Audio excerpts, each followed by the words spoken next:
Dear viewers, I am completely owed to CGTN for my today's video. 1990, a historic year for Shanghai. This economic powerhouse was ready to further open up to the world.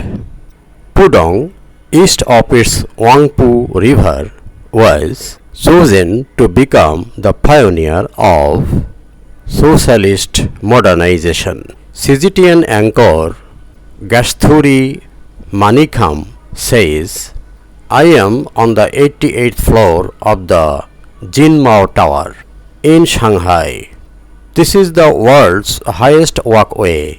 Without a raise, just look at me. She is showing herself in the free space. Now from this skywalk, the view of Shanghai is just stunning. Now if you follow me closer, you can see Pudong, because Pudong is the core area of the city's financial strength and a pioneer for China's reform and opening up policy. China's economic reform began 40 years ago. It was a game changer for the country. The market was liberalized.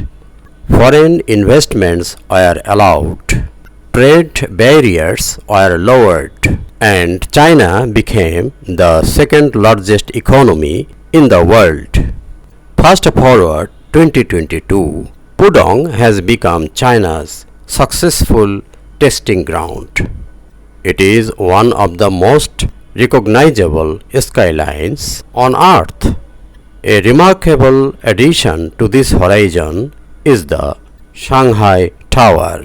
This tower is a 632-meter structure, the world's second tallest after Dubai's Burj Khalifa. Mr. Yan Ming, Party Secretary, Shanghai Tower Construction and Development, says the place where we are standing now is called Dongsang Road. Locals used to call it the Mart Ferry Road. At that time, Shanghai residents often said they would rather have a bed in Puxi west of Huangpu River than a house in Pudong. Great changes have taken place in the area over the past 30 years. Gasthuri Manikam says, I learned that Chinese President Xi Jinping gave the green line to this project when he was the party chief of Shanghai. He came here in 2018 to see the urban transformation and has visited Shanghai 5 times since 2012. He said the evolution of this metropolis is a vivid example of China's growth under the reform and opening up policy. Mr. Xi says Shanghai is a glorious city and a place that constantly witnesses miracles. The 30-year history of Pudong's development and opening up is a road of emancipating the mind and deepening reforms, a road of opening up to the world, and a road of breaking conventions and innovation. Today, Pudong is home to hundreds of local and international enterprises. I could see why it's called China's Wall Street. In 1990, the district GDP was only 6 billion yen, but the number increased 250-fold to 1.5 trillion yen in 2021.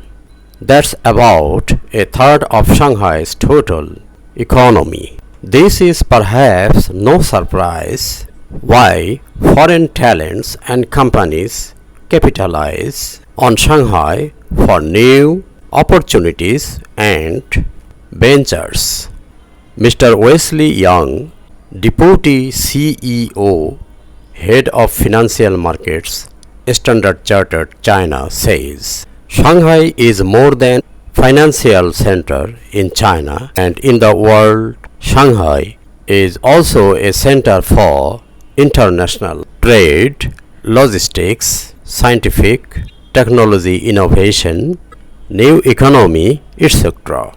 So, by doing business here in Shanghai, all those can have close collaboration, communication to improve their efficiency and to maximize their capital returns on their investment. Ms. Gasturi Manikam says Pudong has already made several achievements.